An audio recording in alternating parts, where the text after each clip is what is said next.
সুপ্রিয় শিক্ষার্থীবৃন্দ, আশা করি তোমরা সকলে ভালো আছো। তো ধারাবাহিক লেকচারে আজকে আমাদের বিন্যাস অধ্যায় 5.1 মেইনলি আমরা আলোচনা করব শর্তাধীন বিন্যাস। ওকে, তাহলে দেখো আমাদের মূল আলোচ্য বিষয়টা হচ্ছে যে n সংখ্যক বস্তু হতে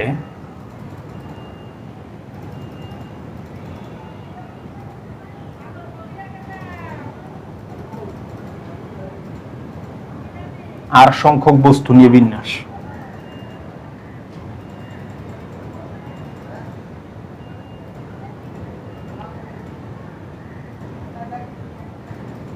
বিন্যাস যেখানে m সংখ্যক বস্তু সর্বদাই অন্তর্ভুক্ত থাকবে।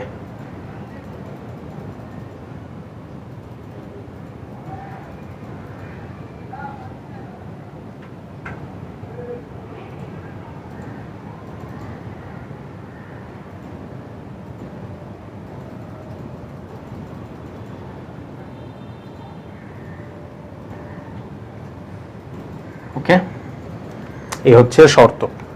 শর্ত কি? n সংখ্যক বস্তু হতে r সংখ্যক বস্তু নিয়ে বিন্যাস যেখানে m সংখ্যক বস্তু সর্বদাই অন্তর্ভুক্ত থাকবে। তো দেখো আমরা যদি প্রথমে একটা লক্ষ্য করি যে মনে করো a b c d e f, ওকে, 6টি বর্ণ আছে। এই 6টি বর্ণ থেকে আমাদেরকে 4টি বর্ণ নিয়ে শব্দ গঠন করতে হবে যেখানে ই এবং এফ সর্বদা অন্তর্ভুক্ত থাকবে। ওকে, তাহলে দেখো 4টি নিতে হবে, 4টি বর্ণ নিতে হবে যেখানে ই এবং এফ সর্বদা অন্তর্ভুক্ত থাকবে।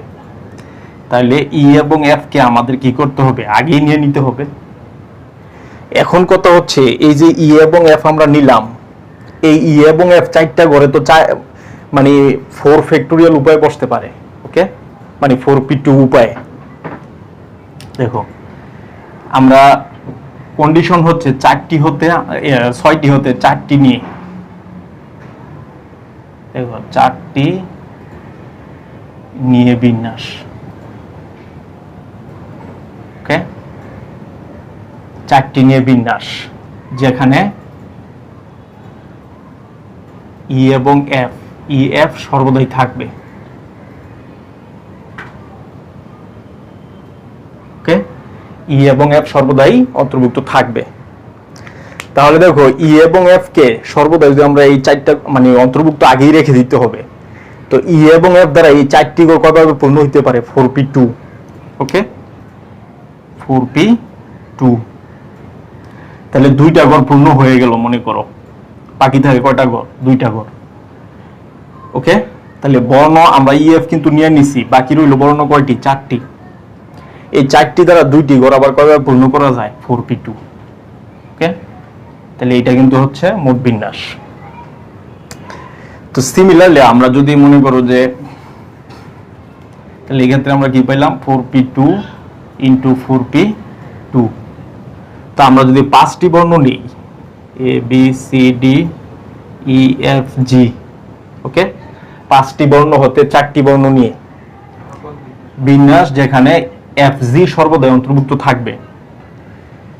তাহলে দেখো 5টি নিতে হবে, 1 2 3 5, এফ জি সর্বদাই অন্তর্ভুক্ত থাকবে। তাহলে এফ জি 5 ঘরে আবার কয়ভাবে পূর্ণ হইতে পারে? 5pg উপায়ে, সরি 5p2 উপায়ে। ওকে, 2টি দ্বারা 5টি ঘর পূর্ণ করা যায় কয়ভাবে? 5p2 উপায়ে। আবার বাকি থাকে কয়টা? 1 2 3 4 5টি বর্ণ। ওকে, 7টি নিছি আমরা। আচ্ছা, তাহলে 7টি বর্ণের মধ্যে আমরা 2টা বর্ণ আমাদেরকে নিতে হবে, টোটাল 4টা। আমরা অলরেডি 2টা নিয়ে নিছি, তাহলে বর্ণ কয়টা বাকি থাকে? বর্ণ বাকি থাকে 4টা। 4টি দ্বারা মনে করো এই 2 ঘর পূর্ণ হয়ে গেছে, আর ঘর পূর্ণ করতে হবে 3টি ঘর। এই 3টি ঘর বাকি 5টি দ্বারা 1 2 3 4 5টি বর্ণ। তাহলে 3টি ঘর 5টি দ্বারা কয়ভাবে পূর্ণ করা যায়? 5p3 উপায়ে। ওকে, এটা কিন্তু হচ্ছে মোট বিন্যাস। তো দেখো এইভাবে আমরা যদি অগ্রসর হতে থাকি তাহলে n সংখ্যক বস্তু হতে, দেখো n সংখ্যক বস্তু হতে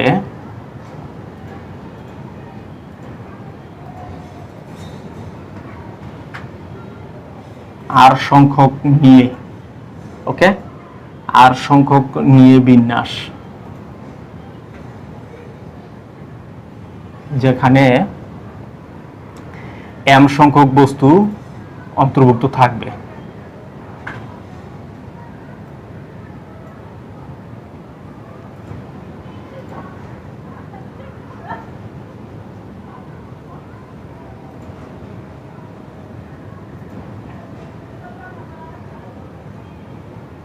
ওকে, n সংখ্যক বস্তু সর্বদাই অন্তর্ভুক্ত থাকবে। তাহলে আমাদের গড় পূর্ণ করতে হবে কয়টা টোটাল? r সংখ্যক, ওকে, ডট ডট ডট, এই যে r সংখ্যক গড় আছে টোটাল, এটা 1, এটা 2, এটা 3, এটা হচ্ছে r তম গড়। ওকে, তো এবার এখানে কিছু কন্ডিশন আছে। কন্ডিশন হচ্ছে এই যে r এর মান কিন্তু অলওয়েজ n এর ছোট অথবা সমান, m এর মান সেটা অবশ্যই r এর চেয়ে ছোট বা সমান। তাহলে টোটাল আমরা কি পাচ্ছি যে m r এর চেয়ে ছোট বা সমান, r আবার n এর চেয়ে ছোট বা সমান, এটা হচ্ছে মূল কন্ডিশন। তাহলে দেখো এই যে r সংখ্যক গড় আমাদের পূর্ণ করতে হবে n সংখ্যক বস্তু থেকে r সংখ্যক বস্তু দ্বারা, কিন্তু m সংখ্যক বস্তু সর্বদাই অন্তর্ভুক্ত থাকবে। তাহলে m সংখ্যক বস্তু আমাদেরকে কিন্তু আগেই নিয়ে নিতে হবে এখানে, ওকে, এবং m এর মান এই r সংখ্যক মানে r এর অপেক্ষা ছোট। তাহলে r সংখ্যক গড় m সংখ্যক বস্তু দ্বারা কত উপায় পূর্ণ করা যায়? rpm, ওকে, এটা কিন্তু আমরা জানি rpm, যেহেতু r বড় m ছোট, বড়টা উপরে ছোটটা নিচে থাকবে সব সময়। তাহলে আমরা পেয়ে গেলাম। এখন দেখো r সংখ্যক মানে r সংখ্যক গড়ের মধ্যে m সংখ্যক গড় m সংখ্যক বস্তু দ্বারা আমরা পূর্ণ করে ফেলছি। মোট বস্তু ছিল কত? n সংখ্যক, আমরা নিয়ে নিছি m সংখ্যক। তাহলে বস্তু বাকি থাকে কতগুলি? দেখো বস্তু বাকি থাকে n - m সংখ্যক, ওকে, বস্তু বাকি থাকে n - m সংখ্যক। m সংখ্যক গড় পূর্ণ হয়ে গেছে, বাকি গড় থাকে কত? r - m সংখ্যক। বস্তু বাকি থাকে, দেখো বস্তু বাকি থাকে এত, আর গড় বাকি থাকে কত? r - m সংখ্যক, ওকে। অর্থাৎ n সংখ্যক বস্তু থেকে m সংখ্যক নিয়ে নিছি, তাহলে বস্তু আমার হাতে আছে কয়টি? n - m সংখ্যক। এই m সংখ্যক গড় r সংখ্যক গড়ের m মানে m সংখ্যক গড় পূর্ণ করে ফেলছে, তাহলে গড় বাকি আছে কত? r - m সংখ্যক। তাহলে বাকি n - m সংখ্যক বস্তু দ্বারা r - m সংখ্যক গড় কতবার পূর্ণ করা যায়? সেটা হচ্ছে n - m p r - m, ওকে, এটাই হবে টোটাল বিন্যাস। ওকে, তাহলে আমরা দেখতে পেলাম যে n সংখ্যক বস্তু হতে r সংখ্যক নিয়ে বিন্যাস, যেখানে m সংখ্যক বস্তু সর্বদাই অন্তর্ভুক্ত থাকবে, তার বিন্যাস হচ্ছে n - m p r - m into rpm, ওকে, এটাই হচ্ছে শর্তাধীন বিন্যাস। তাহলে আমরা কি পেলাম? n -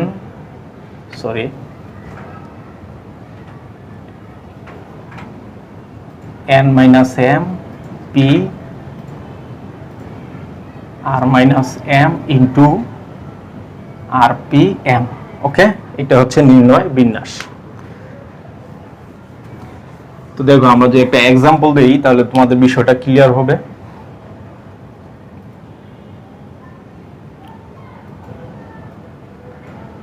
ওকে, তো বিষয়টা হচ্ছে যে 10টি বস্তু হতে, অথবা আমরা এবার বলতে পারি যে 0 1 2 3 4 5 6টি অঙ্ক আছে, ওকে,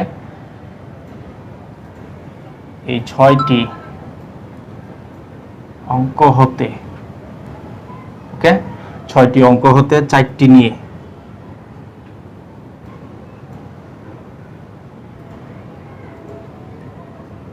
নিয়ে বিন্যাস, যেখানে 0 এবং 1 সর্বদাই অন্তর্ভুক্ত থাকবে। ওকে, সর্বদাই অন্তর্ভুক্ত থাকবে। ওকে, এই হচ্ছে শর্তাধীন বিন্যাস। তাহলে দেখো এখানে 6টি অঙ্ক দেওয়া আছে, বলছে এই 6টি অঙ্ক হতে 4টি নিয়ে বিন্যাস করো যেখানে 0 এবং 1 সর্বদাই অন্তর্ভুক্ত থাকবে। তাহলে আমাদের কি আমাদের দরকার হচ্ছে n এর মান। n এর মান কি হবে? দেখো n এর মান হবে, টোটাল কতগুলি দেওয়া আছে? 6টা। তাহলে n এর মান হচ্ছে 6। r এর মান কত নিতে হবে? 4টি। তাহলে r এর মান হচ্ছে 4। ওকে, এবং 0 1 সর্বদাই অন্তর্ভুক্ত থাকবে। তাহলে m এর মান হচ্ছে 2, দুইটা অঙ্ক 2। তাহলে আমাদের মোট বিন্যাস কি হবে? দেখো মোট বিন্যাস হবে, আমরা জানি সেটা n - m p r - m into r p m। ওকে, এটা কিন্তু আমরা জানি সূত্র। তাহলে এই মানগুলি বসা দাও। n এর মান 6, তাহলে 6 মাইনাস m এর মান হচ্ছে 2, 6 - 2 p, r এর মান হচ্ছে 4 - 2, r এর মান হচ্ছে 4 p, m এর মান হচ্ছে 2। ওকে, এটা আমরা পাই। তাহলে এখানে আমরা কি পাই? 4p2 into 4p2। ওকে, এটা আমরা পাই। তাহলে এইটাই কিন্তু হচ্ছে মোট বিন্যাস। তো এখানে মান বের করলে চলে আসবে 4p2 এর মান, 4p2 এর মান বের করে গুণ করলে কিন্তু রেজাল্ট চলে আসবে। তো এইভাবে কিন্তু আমরা শর্তাধীন বিন্যাস বের করব। এখন দেখো আরেকটা শর্ত আছে, সেটা হচ্ছে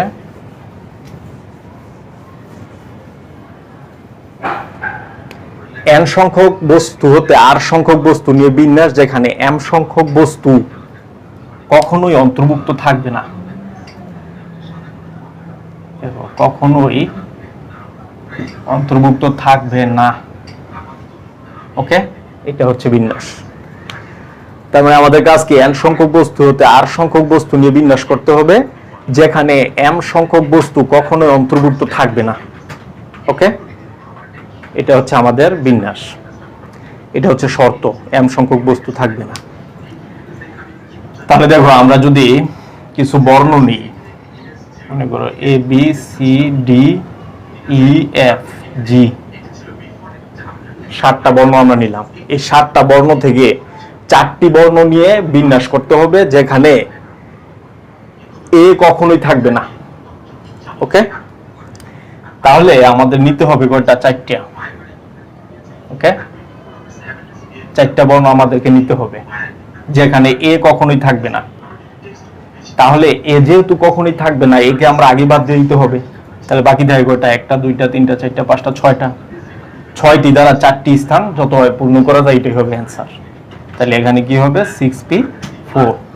ওকে, তো আমরা কি করলাম? সূত্রটা কিন্তু আমরা করলাম কি, 7টা ছিল, একটা বাদ গেছে, এই যে এটা হচ্ছে সূত্র।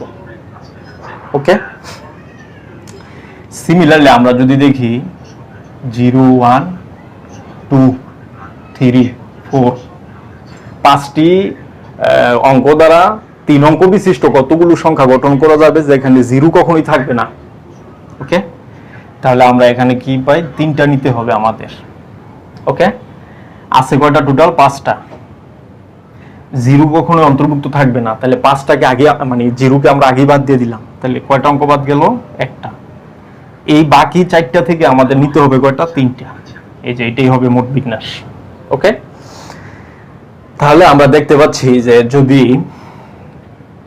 n সংখ্যক বস্তু হয়, দেখো n সংখ্যক বস্তু, ওকে, n সংখ্যক বস্তু হতে r সংখ্যক, ওকে, r সংখ্যক নিয়ে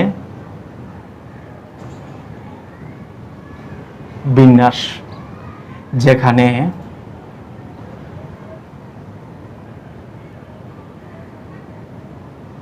m সংখ্যক বস্তু,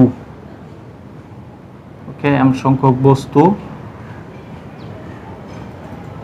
কখনোই অন্তর্ভুক্ত থাকবে না। ওকে, থাকবে না। এ হচ্ছে কোশ্চেন। তাহলে n সংখ্যক বস্তু থেকে নিতে হবে কতগুলো r সংখ্যক। তাহলে এইটা এখানে একটা ঘর, এরকম ভাবে r সংখ্যক ঘর আছে। ওকে ওকে 1 2 3 ডট ডট r সংখ্যক ঘর আছে। তাহলে n সংখ্যক বস্তু থেকে r সংখ্যক নিয়ে বিন্যাস, যেখানে m সংখ্যক বস্তু কখনোই থাকবে না। তাহলে m সংখ্যক বস্তু যেহেতু থাকবে না, এই যে m সংখ্যক বস্তু যেহেতু থাকবে না, তাহলে বস্তু বাকি থাকবে কতগুলো, n মাইনাস m। ওকে, n মাইনাস m সংখ্যক বস্তু বাকি থাকবে। এই n মাইনাস m সংখ্যক দ্বারা r সংখ্যক গড় আমাদের পূর্ণ করতে হবে। তাহলে সেটা কি হবে, n minus m p r, এটাই হবে মোট বিন্যাস। ওকে, অর্থাৎ যে বস্তুগুলো থাকবে না এদেরকে আমরা আগেই বাদ দিয়ে দিলাম, বাদ দিয়ে বাকি বস্তুগুলো দ্বারা বাকি ঘর আমাদের পূর্ণ করতে হবে। ওকে, এই হচ্ছে মোট বিন্যাস। তো এইভাবে আমরা এই বিন্যাস করতে পারবো আশা করি এই শর্তে। তো দেখো একটা এক্সাম্পল আমি দিচ্ছি।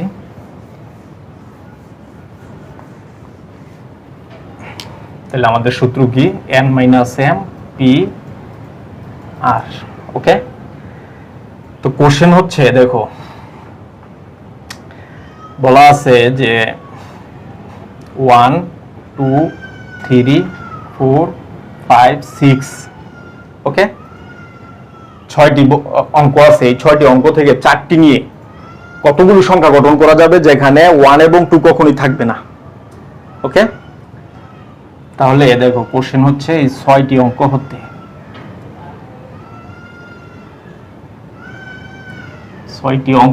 4টি নিয়ে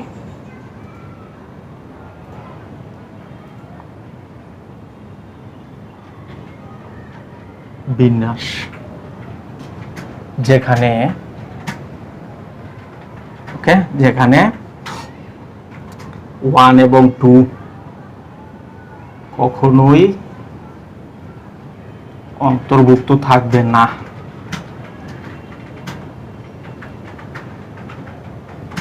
ওকে, কখনোই অন্তর্ভুক্ত থাকবে না 1 এবং 2। তাহলে মোট ছিল কয়টি, তাহলে n এর মান এখানে কত, 6। ওকে, n এর মান 6, আর r এর মান নিতে হবে কয়টি, 4টি। তাহলে r এর মান 4, m এর মান কত হবে, 2। ওকে, তাহলে আমাদের সূত্র কি, m সংখ্যক বস্তু কখনোই থাকবে না। তাহলে সূত্র হচ্ছে n minus m p r। তাহলে n কত, 6, m এর মান 2, r এর মান হচ্ছে 4। তাহলে আমাদের কিন্তু আসবে 4p4। ওকে, 4p4 মানে হচ্ছে 4 ফ্যাক্টোরিয়াল। 4 ফ্যাক্টোরিয়ালের মান হচ্ছে 24। এটাই হচ্ছে অ্যান্সার। ওকে, তো এই ছিল আমাদের শর্তাধীন বিন্যাস। তো এইভাবে কিন্তু অনেকগুলো অঙ্ক আছে, এগুলি আমাদের করতে হবে।